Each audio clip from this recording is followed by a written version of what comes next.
Hi, I'm Drew with Legit Reptiles, and this is the start of something special. We're bringing in fresh Rankins Dragons genetics into the US for the first time in decades. I have a good reputation on morph market with my hognose snakes, and I'm bringing that same care and transparency with Rankins. To kick this off, I sat down with UK breeder Jan Dawson to hear her passion and story for these amazing little lizards. Let's dive in. Cat brought a frog home. Just an Mm-hmm. ordinary bog standard pond frog that my son decided was injured. I think he was about 16 at the time. He's 32 now. Yeah. So we'd have to keep it. So that night it was put into a tall glass vase with a bit of water in the bottom and a stone from the garden for it to sit on. Mm. He then decided that, I said, well, it can't stay in there. That's ridiculous. That's cruel. So he then decided, well, we'll go down and we'll get a container for it from the pet shop. So I thought, well, if we do, you pay for it because I'm not paying for it. Mm-hmm. So we went and we spent £120 of his own hard-earned money to buy this damn frog a viv and everything it needed. And we never saw the frog again because it buried itself in the sphagnum moss and it simply didn't come out. It Yeah. ate the fruit flies because they disappeared, but we never Yeah. actually saw it. So after about 3 weeks of this, we let the frog go into next door's pond, which was where I'd suggested it went to start with. So we've then got a Viv Mm-hmm. that he wanted to put a reptile in. Now, I've always Mm-hmm. wanted a snake. Tom wanted a snake. Mark, my husband, no, it was not going to happen. He was terrified of snakes. So we eventually chose a crested gecko, which I must admit I fell in love with. After about 6 months or so, I decided that I'd like a cresty. Mm-hmm. So I got a cresty. That first frog set off a chain reaction, starting with Cresties, and then finally to Rankins Dragons, the lizards that captured her heart. I saw a picture of Rankins eventually on Preloved, on a site called Preloved. And she was only in Bromsgrove, the breeder. So I got in touch and asked about them. And she said, oh, it's like keeping a bearded dragon. Okay, well, I'd never kept a bearded dragon. So Yeah. I went online, Googled as much as I could about bearded dragons, got the stuff set up ready for it, UVB. I think I made every mistake in the book, but got it all set up, went and fetched 3 Rankins Dragons. Luckily, it did turn out to be 2 females and a male. It was when I got the babies Yeah. and realised that these things are really difficult to find. Nobody was breeding them. So I thought, well, this is going to be really difficult because, if nobody's breeding them and nobody knows about them, I'm not going to be able to sell them, am I? So I advertised everywhere I could think of, and the first clutch disappeared in 2 weeks. Right. They were snapped up.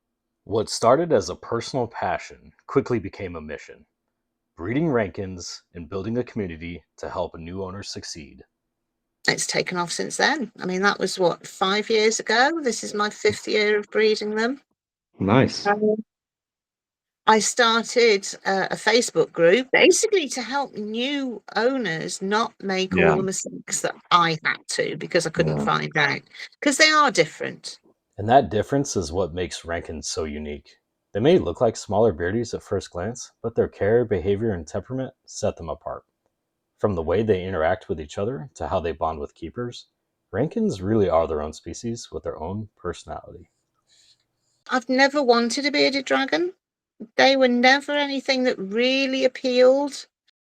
For many people, beardies can be too much. Bigger tanks, stronger bites, and a needier personality. Rankins give you the same look and intelligence in a smaller, calmer package.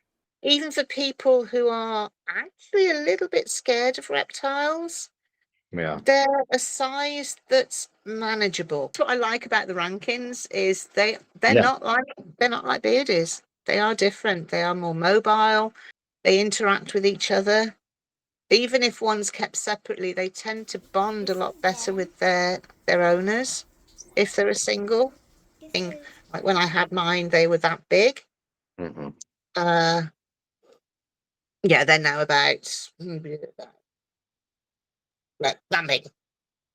Probably about 8 or so inches from nose to tip of the tail. My 3 live together. When Lady is big enough, there will be 4 living together. You can't Right. do that with beardies. You've got to have Right. 4. If I wanted that, I'd have to have 4 separate 4 by 2 by 2 tanks. And compared to other popular lizards like cresties and leopard geckos, Rankins really shine. Cresties are fun but flighty, and geckos are adorable, but they're nocturnal. Rankins, on the other hand, are awake when you are, curious, interactive, and easier to handle. The leopard geckos. Leopard geckos are super popular here in the US. I think Leos are absolutely gorgeous, and I wanted one. They are beautiful, but they're nocturnal. What child wants a pet that's going to be asleep when it's awake and awake when it's asleep? Yeah, right. Whereas these little things, they are diurnal. So Yeah. they're awake when you're awake, and okay, they go to sleep actually a bit earlier than us, but they sleep through the night. As the light goes out, Yeah. the adults literally go, "Oh, sleep time." Yeah, That right. quickly. Wherever they are, doesn't matter, they Yeah. could be halfway up a wall, and they'll Yeah. just conk out, go to sleep until the light goes back on again, and then it's like, "Oh, right, I'm awake now." Right. I wish I could get to sleep like that. Yeah, no It's kidding. fantastic, wouldn't it? I asked Jan about tail dropping because it's a real fear for new keepers. With cresties and leopard geckos, losing a tail is a shock. It can feel like you've done something wrong. But Rankins are agamids. Their tails are permanent, aside from the tiny tip that some babies might lose. People are scared of the tail dropping with Leos. That's not possible with the Rankins, right? They don't. They're an agamid. Agamids don't drop their tails, and if you can see, the very very tip, it goes very narrow as a baby. Yeah, They will often lose that tip, so it will be sort of more squared off. One thing I never expected to learn, Rankins actually love water. Not just drinking it, but soaking and playing in it like little kids at a water park.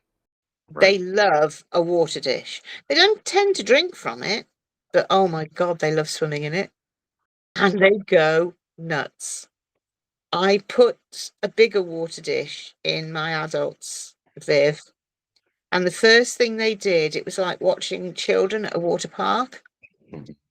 It was overlooked by a branch, and it was under the branch. And the first thing they did was they started running up onto the branch and jumping into the water dish, That's so cute. going round and doing it again. When it comes to diet, Rankins are very similar to bearded dragons, just at a smaller scale. They eat the same variety, but in way smaller portions. So they forage their greenery, Yeah. and then they tend to find rock crevices or places to get out of the sun during the hottest part of the day, because that's when the insects come out and they start warming up. Right. So by mid-afternoon, when it's getting a bit cooler, the insects are all out. They're all happy. They're now warmed up. They're looking for food. Yeah. So that's when the Rankins come out again and start feeding on bugs. This is where our project takes on a bigger purpose. By working with Jan, we're introducing a brand new bloodline of Rankins into the US, something the hobby hasn't seen in decades. Just the very fact that you and I are bringing a whole new genetic strain, a whole new genetic line into the States, into their giving me breeding goosebumps, Jan. programs. Yeah, it is. Yeah, I It's get goosebumps. magic. I will be literally on tenterhooks until I get your message to say that you've got receipt of them. That was Jan Dawson, a breeder who's done so much for Rankins Dragons and for this community. Jan, thank you so much for your story and trusting me on this journey with these Rankins. For you watching, this is just the beginning. In episode 2, we'll be setting up the new home for the dragons once they get here. And in episode 3 will be the unboxing. I've built my reputation in this hobby with Western hognose snakes, and now I'm moving into Rankins. Hit subscribe and join the journey.